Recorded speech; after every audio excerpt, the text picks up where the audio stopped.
Hello বন্ধুরা, সবাই কেমন আছেন? আসলে ভিডিওগুলো এডিট করা হয় কিন্তু ভয়েসটা দিতে একটু টাইম লেগে যায়, যার জন্য লেট হয়ে যায় ভিডিও ছাড়তে। তো যাই হোক, কালকে রূপশ্রী বায়না ধরেছিল সে একটু চাইনিজ ভেজিটেবল খাবে।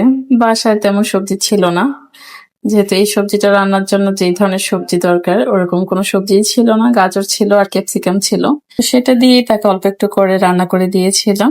অনেক টেস্টি হয়েছিল, সে খেয়ে বলছিল বারবারই। তো প্রথমে আমি আদা রসুন বাটা দিয়েছি। অনেকেই এখানে কুচি কুচি করে দেয় আদা রসুনটা, আমার বাটা ছিল, আমি বাটাটাই দিয়েছি। তো পরিমাণ মতো তেল দিয়ে সেখানে আমি পেঁয়াজ আর রসুনের বাটা দিয়ে একটু ভেজে তারপর চিকেনটা দিয়েছি। আর এখানে আমি চিকেনটা একটু বড় রেখেছি, কারণ এটা ফার্মের চিকেন ছিল, তার জন্য একটু বড় বড়ই রেখেছি। তারপর একটু লবণ দিয়ে আমি এটা আর একটু ভালো করে ভেজে নিলাম। আর লবণটা আমি এখানে পরিমাণে কম দিচ্ছি, কারণ এখানে সয়া সস যাবে। আর যেহেতু আমি গাজরটা সিদ্ধ করেছি সেটা আমি লবণ দিয়ে সিদ্ধ করে রেখেছিলাম। তো তারপর একটু ভেজে কাঁচামরিচ দিলাম আর সয়া সস দিলাম এখানে 1 টেবিল চামচ থেকে একটু কম ছিল। তো একটু ভালো করে নাড়াচাড়া করে আমি এখানে গোলমরিচের গুঁড়া দিয়ে দিব। তো এটা হচ্ছে আমার গোলমরিচ ক্রাশ করে দিতে হয় আর কি, এটার ভিতরে গোলমরিচ আছে, তো সেটাই আমি এখানে দিয়ে দিলাম।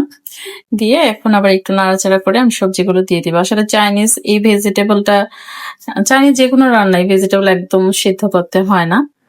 তো তার জন্য আমি গাজরটা হালকা সিদ্ধ করে রেখেছি, এখন একটু নেড়ে চেড়ে, আর বেশিক্ষণ সেদ্ধ করব না, আধা সেদ্ধ অবস্থায় আমি এটা নামিয়ে নিব। এখন আর একটু নাড়াচাড়া করে আমি হালকা ঢেকে দিয়েছিলাম। আমি এখানে একটু চিনি দিলাম, কেউ চাইলে সেটা অ্যাভয়েড করতে পারেন। আমার মনে হয়েছে চিনি দিলে একটু টেস্টটা বাড়বে, তো তার জন্য দিয়েছি। তারপর আর কিছুই দিব না, এখানে আমি কর্নফ্লাওয়ারটা দিয়ে দিব। এখানে আমি 1.5 টেবিল চামচ কর্নফ্লাওয়ার গুলে রেখেছি, 1 কাপ জল দিয়েছি। প্রথমে আধা কাপ দিয়েছি, তারপর আরেকটু জল দিয়েছিলাম। দিয়ে এখন আমি এটা জাস্ট আর ঢাকবো না, আর কিছুই করবো না। একটু হাই হিটে আমি এটা এখন রান্না করে নামিয়ে নিব। হাই হিটে রান্না করলে ভেজিটেবলের কালারটা সুন্দর থাকে। এই তো, খুব সহজে হয়ে গেছে। আপনার বাসায় অনেক ধরনের ভেজিটেবল না থাকলে আপনি সামান্য ভেজিটেবল দিয়ে এটা রান্না করতে পারেন। এটা খুবই মজাদার একটা ভেজিটেবল, আর অনেক বেশি হেলদিও।